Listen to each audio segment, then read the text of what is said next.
요즘에 참 아픈 분들이 많은 것 같아요. 갑작스러운 진단을 받고 저한테 이제 연락을 오신 분도 있는데요. 갑작스럽게 저하고 똑같은 병에 걸려가지고 그 아들이 연락이 왔어요. 목사님은 왜냐하면 제가 그 성균관대 학생들 수련회 강사로 가가지고 이렇게 말씀도 전했잖아요. 근데 그 얘기가 생각이 나서 저한테 이제 연락을 왔습니다. 자기 아버지가 얼마 전에 아니라 몇 개월 전에 이제 허리를 삐끗하셨는데 이게 낫지를 않고 계속 통증이 심각한 건데, 그래서 병원에서 이제 MRI를 찍었더니 이거는 다발성 골수증 같다 이렇게 얘기를 했대요. 그래가지고 막 이게 어떻게 치료하느냐 막 그래가지고 제가 병원을 일단 정하는 것이 좋을 것 같고, 상급 병원 중에 특히 이제 혈액암은 성모병원과 뭐 서울대병원과 이런 다섯 메이저 병원 중에서 한 곳을 선택하면 좋을 것 같고, 그 다음에 골수 검사를 통해서 정확한 진단을 받은 다음에, 지금 막 인터넷 리서치 해봤자 좋은 소식이 하나도 없을 거다. 그걸 별로 좋은 방법이 아니라고 얘기했고, 정확한 진단을 받은 다음에 그 다음에 얘기하자 했는데, 그 성모병원에 가서 골수 검사 결과 다발성 골수종이다. 그래서 금방 항암 치료로 들어갔대요, 그분은요. 이제 그런 얘기를 하는데요. 우리가 어떤 문제에 딱 직면하면 모든 사람들이 그래요. 그 문제를 해결하려고 막 찾아보잖아요. 그러면 소식들이 좋은 해결책이 나오느냐? 해결책 하나도 안 나옵니다. 그리고 안 좋은 소식들, 절망적인 소식들, 그리고 온갖 잘못된 정보들에 내가 빠지게 되고, 그러니까 해결책에서 많이 멀어지는 거죠. 저는 오늘 찬양하면서도 계속 우리의 신앙이라는 게 진짜 뭐냐, 하나님을 의지하고 기도하는 게 뭐냐, 진짜 이런 문제에서 시선을 딱 떼고 하나님을 바라보는 거예요. 그게 참 신앙인들이 가져야 할 가장 중요한 겁니다. 문제 가운데 빠져 있으면 해결책이 전혀 안 나고, 이것만 쳐다보고 있으면 아무런 나에게 능력이 없어요. 사람들에게 능력이 없어요. 사람들이 이 문제를 해결해 주지 못해요. 하나님이 해결해 주시는 거죠. 그걸 근본적으로 우리가 알고 있는데도 하나님을 잘 안 바라봐요. 바라본다고 하고 거기를 자꾸 쳐다보니까 그게 문제가 되는 것 같습니다. 오늘 말씀을 통해서 저는 크리스찬의 세 가지 필수 요소, 우리 크리스찬들이 가져야 할 세 가지 필수 요소를 여러분들과 함께 본문을 통해서 나누기를 원하는데요. 예수께서 성전에서 가르치시면서 이런 이야기를 하셨습니다. 다윗 왕이 성령 하나님께 감동이 돼서 이렇게 이야기를 한 적이 있다. 주께서 내 주께 이르시되. 이게 이제 시편 110편 1절의 말씀을 인용하신 것인데요. 시편 110편 110편 1절 한번 볼까요? 여호와께서, 그러면 첫 번째 주께서는 여호와죠. 아버지 성부 하나님. 여호와께서 내 주에게 말씀하시기를 내가 너 원수들로 너 발판이 되게 하기까지 너는 내 오른쪽에 앉아 있으라 하셨도다. 여호와께서 내 주, 그러니까 메시아 성자 하나님께 말씀하시기를 내가 너 원수들로 내 발판이 되게 하기까지 너는 내 오른쪽에 앉아 있으라. 그러니까 다윗은 이렇게 얘기했어요. 하나님을 주께서 내 주께. 이건 뭘 얘기하는 것 같으세요? 신앙 고백이에요. 예수님이 이들을 가르치기 위해서 이제 말씀하신 내용이지만 다윗은 성령에 감동돼서 분명한 신앙 고백을 하고 있다는 거예요. 그 첫 번째는 뭐냐 하면 크리스찬들이 가져야 할 첫 번째 필수 요소는 분명한 신앙 고백입니다. 건강한 공동체, 좋은 교회, 세 가지 요소가 있는데 그게 첫 번째 거룩하고 활기찬 예배라는 거예요. 두 번째는 기도 응답이라는 거예요. 세 번째는 분명한 신앙 고백이 있는 공동체, 이게 좋은 공동체고, 그리고 건강한 공동체라는 거죠. 저와 여러분들이 정말 분명한 신앙 고백이 있는가, 예수 그리스도를 정말 무엇으로 고백하느냐, 이게 너무너무 중요한 거죠. 그리고 진짜 그분이 모든 것의 주권을 가지고 계신다는 걸 내가 확실히 믿느냐, 그분이 모든 나의 건강과 생명과 재물과 이런 모든 주권이 그분에게 있다는 걸 내가 인정하느냐, 이게 진짜 삶에서 드러나는 우리의 신앙 고백이죠. 우리가 결국 죽어서 천국에 갈 때도 뭘 들고 가겠습니까? 재물 들고 가겠습니까? 우리의 외모를 들고 가겠습니까? 여러분 뭐 들고 가겠어요? 신앙 고백 가지고 가는 거죠. 예수 그리스도께서 나를 위하여, 나 때문에, 나 대신에, 그래서 모든 나의 죄를 사하셨기 때문에 우리가 그 앞에 설 수밖에, 우리는 자격이 없지만 그리스도의 은혜로 하나님께서 만들어 놓으신 그 하나님의 나라에 우리가 들어갈 수 있는 거죠. 그게 우리의 신앙 고백 아니겠습니까? 사랑하는 성도 여러분, 오늘 그 집에 가시면서든지 제 설교가 생각이 나시면 사도신경으로 우리가 신앙 고백하잖아요. 항상 내 신앙 고백이 정말 이거를 고백하고 있는지 돌아봐야 돼요. 그래서 전능하사 천지를 만드신 하나님 아버지를 내가 믿습니다. 그 외아들 우리 주 예수 그리스도를 내가 믿습니다. 본디오 빌라도의 고난을 받으시고 십자가 못 박혀 죽으시고 장사한 지 사흘 만에 부활하신 사실을 내가 믿습니다. 이런 것들이 완전히 고백되어져야 돼요. 그래서 이것이 나의 완전한 신앙 고백으로 받아들여지고 고백되어지면 이것이 정말 나의 삶을 딱 붙잡아주는 하나의 큰 역할을 하게 됩니다. 신앙 고백이 나를 붙잡아주는 겁니다. 그리고 신앙 고백이 나로 하여금 하나님 나라에 들어가게 하는 자격을 가지게 하는 것이요. 꼭 기억하실 수 있기를 바라고, 두 번째는 오늘 본문 말씀에 그 서기관들을 삼가라게 했습니다. 예수님께서 이렇게 대접받으려고 하고 존대받으려고 하고 사람들에게 인정받으려고 하는 이 서기관들, 율법을 연구하는 사람들인데 어떤 짓을 하느냐? 과부의 가산을 삼킨대요. 그리고 외식으로 길게 기도하는데 사람들한테 보이려고. 그리고 막 이렇게 사람 보이는 데서 막 기도하고. 예전에 저의 청년 때나 신앙생활을 이렇게 보면 진짜 사람들한테 인정받으려고 많이 했던 것 같아요. 여러분들도 한번 돌이켜보시면 그런 적이 굉장히 많았을 거예요.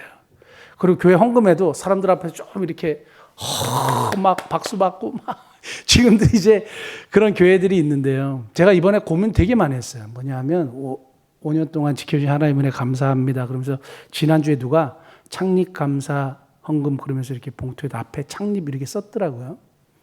참 고맙게 생각했는데, 제가 봉투에다가 창립 감사 헌금 이렇게 넣을까? 고민을 많이 했어요.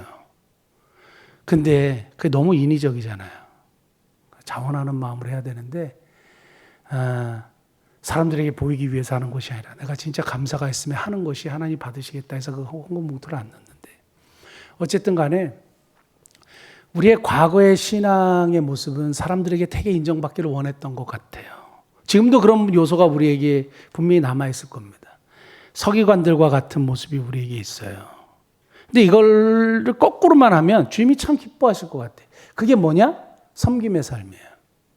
이 사람들이 인정받으려고 존대받으려고 섬김을 받으려고 했던 사람들이에요. 그러니까 예수님이 그들을 삼가라는 거예요. 그렇게 하면 안 된다 이거예요. 그들은 오히려 과부의 가산을 삼긴다 이거예요. 야고보서 1장 27절 한번 볼까요? 진짜 하나님 앞에서의 경건은 뭐냐? 하나님 아버지 앞에서 정결하고 더러움이 없는 경건은 곧 고아와 과부를 그 환난 중에서 돌보는 거라 그랬어요.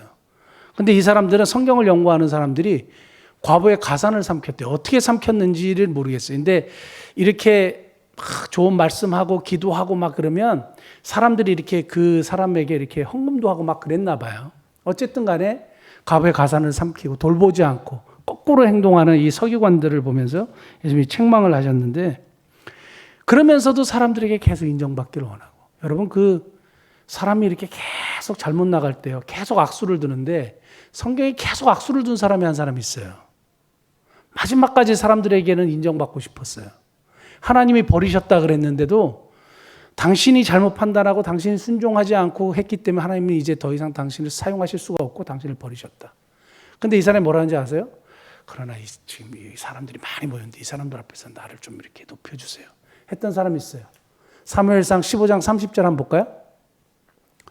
사울이 이르되 내가 범죄하였을지라도, 하나님이 버렸다 그랬어요. 네가 범죄했기 때문에. 근데 이제 청하옵나니 내 백성들의 장로들 앞과 이스라엘 앞에서 나를 높이사 나와 함께 돌아가서 내가 당신의 하나님 여호와께 경배하게 하소서. 저건 뭐예요? 쇼죠. 사람들 앞에서 하나님이 받으시는 예배가 아니라 쇼하는 거예요. 보여주겠다는 거예요. 그러니까 이게 점점 우리가 신앙생활 하면서도 악수를 둘 수 있거든요. 사람들에게 보이기 위해서 잘못된 방법으로 하나님을 경배하는데 하나님이 그걸 받으시겠습니까? 정확하게 아시죠. 내면의 동기를 정확하게 아시는 하나님이 절대 받으시지 않죠. 중요한 것은 진짜 우리가 섬김의 마음으로 바른 신앙 고백으로 하나님 앞에 예배하느냐? 주님이 정말 잘 아십니다. 그래서 저와 여러분들의 삶이 일단 섬김의 삶이 되어야 되죠. 존대받으려고 하고 인정받으려고 우리가 교회 다니는 것도 아니고 신앙생활 하는 것도 아니에요. 우리는 예수님께서 뭐라 그랬냐면 나는 섬김을 받으러 온 것이 아니라 섬기려 왔다고. 그럼 우리가 어떻게 돼요? 예수님을 본받는 삶을 살아야 됩니다. 섬기는 삶을 사는 저와 여러분들이 되실 수 있기를 예수님 축복합니다. 그 다음에 마지막에 과부의 그 유명한 과부의 두 렙돈 얘기인데요. 예수님께서 이 말씀을 하시면서 우리 크리스찬들이 가져야 할 세 번째 필수 요소는 바른 헌금 생활이에요. 바른 헌금 생활인데 아직도 제가 우리 성도들하고 얘기하면서 정말 거의 모든 성도들이 여기서 벗어나지는 못하는 것 같아요. 액수요. 액수. 자그마 헌금 안 하려고 그래요. 그럼 뭔가 조금 더 5만 원은 돼야?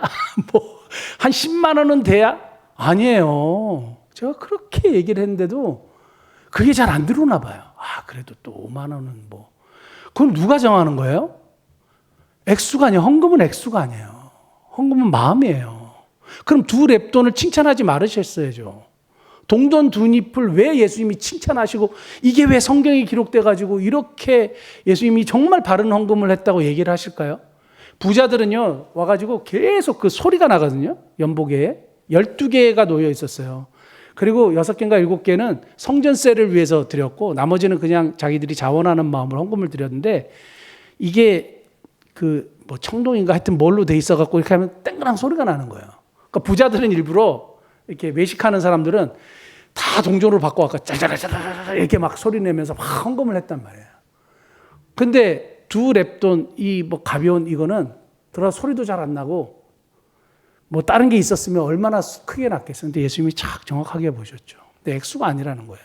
부자들은 많이 했어요. 근데 그걸 예수님 칭찬한 적이 한 번도 없어요. 순수한 자원하는 마음으로 드리는 거예요. 헌금에 대해서 우리가 분명하게 오늘 본문에서 말씀하시는 것은 크리스찬의 헌금은 액수가 아닙니다. 자원하는 마음이에요. 그리고 누구에게 드려요? 하나님께 드리는 거예요. 그리고 중요한 건 뭐냐 하면 우리가 정말 헌금이 아까워서 드리는지 안 드리는지 막 내가 이거 문제를 가지고 고민하고 드리는지 안 드리는지 이거 드릴까 말까 고민한지 주님이 다 보고 아신다는 거예요. 오늘 본문 보면 아주 실감나는 말씀이 한 번 있습니다. 41절 한번 보실래요? 예수께서 헌금함을 대하사 우리가 어떻게 헌금함에 돈 넣는가를 보실세 보신다는 거예요. 그리고 예수님이 그거를 넣는 것을 보시고 칭찬하셨어요. 과부를 칭찬하셨죠. 한 과부는 와서 두 렙돈 곧 한 고드란트를 넣는지라 예수께서 제자들을 불러다 이르시되 내가 진실로 너에게 이르노니 이 가난한 과부는 헌금함에 넣는 모든 사람보다 많이 넣었도다. 주님이 보시고 칭찬하시다. 다 아시는 거예요. 우리가 얼마를 하는지 그게 아니라 얼마나 우리가 자원하는 마음으로 진정을 다해서 드리는지. 또 하나는 생활비를 넣었다 그랬잖아요. 그러면 그 다음에 생활을 어떻게 해요? 그러면 이 헌금의 의미는 뭐예요? 하나님을 전적으로 신뢰한다는 거예요. 하나님이 공급해 주실 걸 믿는 거예요. 우리가 하나님 앞에 드릴 때 하나님을 신뢰함으로 드릴 수 있기를 바랍니다. 그래서 중요한 거는 액수가 아니라 하나님께 드리는 것이고 자원하는 마음으로 드리는 것이고 하나님을 신뢰함으로 드리는 거예요. 하나님이 나를 책임져 주실 거라는 믿음을 가지고 드리는 거예요. 이런 바른 헌금 생활을 통해서 정말 하나님 앞에 바르게 신앙 고백하고 영광 돌리는 저와 여러분 되실 수 있기를 축복합니다. 세 가지 말씀드렸는데 크리스찬들이 가져야 할 세 가지 필수 요소는 첫 번째 분명한 신앙 고백, 두 번째는 섬김의 삶, 세 번째는 바른 헌금 생활. 우리 자신의 헌금 생활도 돌아보고 섬김의 삶도 돌아보고 신앙 고백도 돌아보고 가장 중요한 것은 진짜 내 내면의 정직한 모습으로 하나님 앞에 신앙 고백하고 진짜 삶의 섬김의 삶이 정말 있어야 되고 그래서 이번 주일에 소망의 집 왔을 때요. 지난번에 다 앉아서 우리 성도들은 자기들만 식사하고 그랬다는 얘기를 제가 듣고 이번에는 잘 섬겨서 보내야 됩니다. 잘 섬겨서 보내야 됩니다. 제가 전도사님한테 약속했어요. 오면 우리가 밥을 이렇게 천천히 먹고 소망이지 먼저 잘 섬기고 먼저 보낼 테니까 걱정하지 말고 오라고 제가 그렇게 얘기했어요. 기쁜 마음으로 아이들이 너무너무 좋아한대요. 우리 교회 와서 예배 드린다니까 너무너무 좋아한다고 하니까 너무너무 좋아하는데 우리는 우리끼리만 밥 먹고 이러면 안 되겠죠.